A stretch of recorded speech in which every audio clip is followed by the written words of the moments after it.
నమస్తే, welcome to జనహిత TV.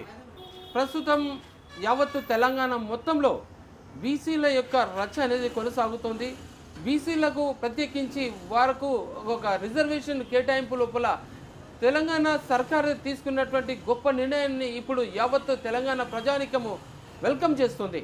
అయితే ఇటువంటి తరుణంలో బీసీలకు జరుగుతున్నటువంటి న్యాయము గత 10 ఏళ్లలో వారికి కోల్పోయినటువంటి విధానం చూసి ఇప్పటికీ చాలామంది తెలంగాణ వాదుల్లో ఒక రకమైనటువంటి ఆందోళన కలిగిస్తుంది, మరొక వైపు సంతోషం కూడా కలిగిస్తుంది.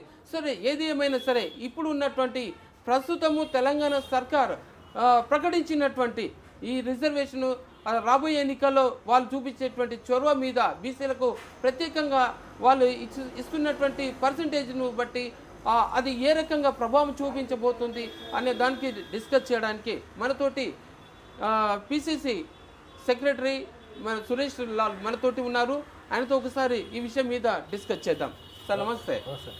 అయితే మొత్తం మీద మనం అనుకున్నట్టుగా తెలంగాణలో రేవంత్ సర్కార్ బీసీల కోసం అని చెప్పి ఒక ప్రత్యేకించి ఒక రిజర్వేషన్ అనేది కేటాయింపు అనేది జరిగింది. ఇప్పుడు దీని ప్రభావము ఇప్పుడు ఉన్నటువంటి రీజనల్ పార్టీలలో ఏ రకంగా ఉండబోతుంది? కాంగ్రెస్ పార్టీ ఎప్పుడైనా ముఖ్యమంత్రి రేవంత్ రెడ్డి గారు కానీ, అధిష్టానం నుంచి ఖర్గే గారు కానీ, రాహుల్ గాంధీ గారు కానీ, కేసీ వేణుగోపాల్ గారు కానీ, ప్రియాంక గాంధీ కానీ, వీళ్ళందరూ తెలంగాణలో కాంగ్రెస్ పార్టీ బీసీలను మీరు జాగ్రత్తగా చూసుకోవాలని హైకమాండ్ చెప్పి ఉంది ఆల్రెడీ ముందుగా నుంచి. దానికి రేవంత్ రెడ్డి గారు సానుకూలంగా ఉన్నారు. దానికి ఉదాహరణ పిసిసి అధ్యక్షుడిగా బొమ్మ మహేష్ కుమార్ గౌడ్ని, ఒక బీసీ నాయకుని, ఒక గౌడ నాయకుడిని పిసిసి చీఫ్గా ప్రకటించింది. రాబోయే రోజుల్లో స్థానిక సంస్థ ఎన్నికలలో కూడా కానీ, సర్పంచ్ ఎలక్షన్లలో కానీ, ఇంకా వచ్చే మున్సిపల్ ఎలక్షన్లలో కానీ బీసీలకు కాంగ్రెస్ పార్టీ ఎప్పటి నుంచో పెద్దపీట వేస్తుంది, ఇప్పుడు కూడా వేస్తుంది. వాళ్ళు చెప్పకుండా మేనిఫెస్టోలో కూడా పెట్టారు కాంగ్రెస్ పార్టీ.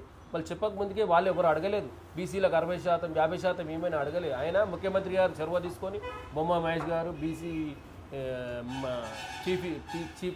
టీపీసీసీ చీఫ్ కాబట్టి ఆయన, పొన్నం ప్రభాకర్ గారు, చాలామంది బీసీ నాయకులు, అంజన్ కుమార్ యాదవ్ గారు, వీళ్ళందరూ కలిసి చాలామంది బీసీ నాయకులు, అనిల్ కుమార్ యాదవ్, వీళ్ళందరూ బీసీ నాయకులు అందరూ కలిసి బీసీలకు న్యాయం చేయాలని ఎప్పటి నుంచో ఒత్తిడి చేస్తున్నారు. కాబట్టి ప్రకటించారు 50% స్థానిక సంస్థ రిజర్వేషన్లు కంపల్సరీ ఇస్తారు. దానికి ముందే ఎలక్షన్ దాని ఏమంటారు గుణగణాలని కంప్లీట్ చేసిన తర్వాత ఎలక్షన్స్ పోతారు. అయితే ఇప్పుడు జనగణన బీసీ సెన్సస్ అనేది ఇప్పుడు పెద్దగా దాని ప్రాముఖ్యత సంతరించుకుంది. మొత్తం తెలంగాణలో మొట్టమొదటిసారిగా బీసీ జనగణన అనేది చేయాలని చెప్పి ఖచ్చితంగా అంటుంది. సో దీని యొక్క ప్రభావం ఏమైనా ఉంటుందా?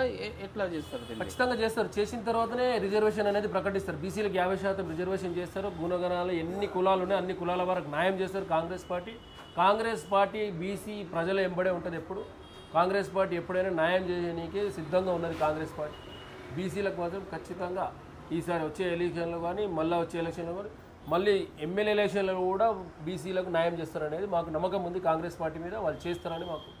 అయితే మీరు ఒక్క విషయం చెప్పండి, ఇప్పుడు గతంతో పోలిస్తే అసలు బీసీలకు ఎక్కడ అన్యాయం జరిగింది? అసలు ఈ జనగణన బీసీ గతంలో 10 ఏళ్ళు టీఆర్ఎస్ గవర్నమెంట్ ఉంది. అందులో ఎవరైనా ఒక్కరినైనా బీసీ నాయకులు అసలు ఆయన సీఎం కలవనే మాట్లాడాడు. ఎవరికి బీసీ చైర్మన్ ఇవ్వలేదు, BC corporation finance corporation chairman ఇవ్వలేదు. బీసీ ఎవరికి ఏం న్యాయం చేయలేదు టీఆర్ఎస్ గవర్నమెంట్. కాంగ్రెస్ పార్టీ వచ్చిన తర్వాతనే మనకు న్యాయం జరుగుతుంది బీసీలకి. అందుకే కాంగ్రెస్ పార్టీ ఎంబడి ప్రజలందరూ కాంగ్రెస్ పార్టీ ఎంబడి ఉన్నారు.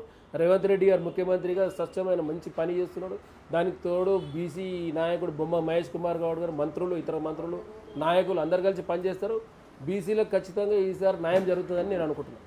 అంటే ఇప్పుడు ఒక రకంగా చూస్తే యావత్తు తెలంగాణ మొత్తంలో ఎన్నడూ లేని విధంగా ఈ బీసీ కుల జనగణన అనేది చేపట్టాలని చెప్పేసి ప్రత్యేకించి ఇది కేవలం రేవంత్ సర్కార్ నిర్ణయం తీసుకుందా, లేకపోతే ఇంకేమైనా లోపల? రేవంత్ రెడ్డి గారు మొదటి నుంచి బీసీలకు న్యాయం చేయాలనేది ఆయనకు ఉంది, ఆయన మనసులో ఉంది. ఆయన బీసీ నాయకులను అందరూ ప్రోత్సహిస్తుండు. అందుకే బీసీ నాయకులు ప్రోత్సహిస్తుండు కాబట్టి ఇలా పీసీసీ చీఫ్ని ఇచ్చిండు. చాలామంది బీసీ మంత్రులను కూడా ఇచ్చిండు. బీసీ కార్పొరేషన్ ముందే ప్రకటించిండు, బీసీ కార్పొరేషన్ ప్రకటించిండు, బీసీ చైర్మన్ ప్రకటించిండు. అన్ని ఫటాఫట్ బీసీలకు ఏ ఆపట్లేదు.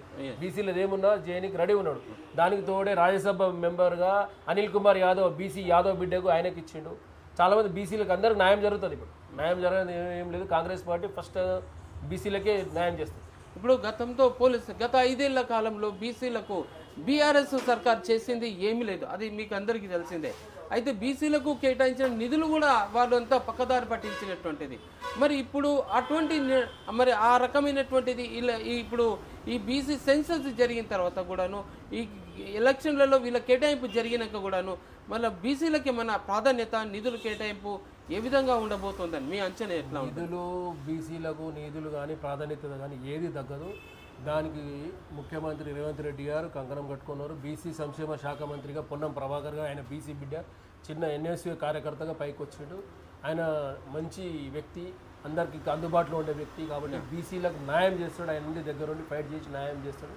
దానికి కాంగ్రెస్ పార్టీ పెద్ద నాయకులు, బీసీ నాయకులు ఎవరెవరు ఉన్నారు అందరు కలిసి ఏకతాటిగా వచ్చి బీసీలకు న్యాయం చేసే పని చేస్తారు.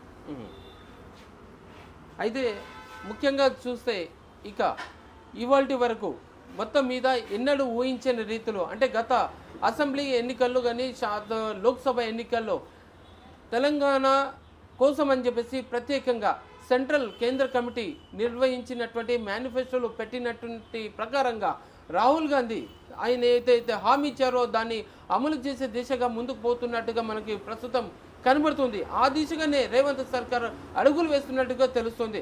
మొత్తం మీద బీసీలకు ఏ రకమైనటువంటి న్యాయం జరగబోతుంది, రాబోయే ఎన్నికల్లో అటు రేపు కేటాయించేటువంటి నిధుల్లో కూడాను ఏ రకంగా మనకు సత్వర న్యాయం జరగబోతుంది అనేది మనం ఇప్పుడు తెలుసుకున్నాం. అయితే ఇక ముందు కూడాను ప్రజల పక్షాన్ని నిలబడి ఈ ప్రభుత్వం పనిచేస్తుందని ఆశిద్దాం.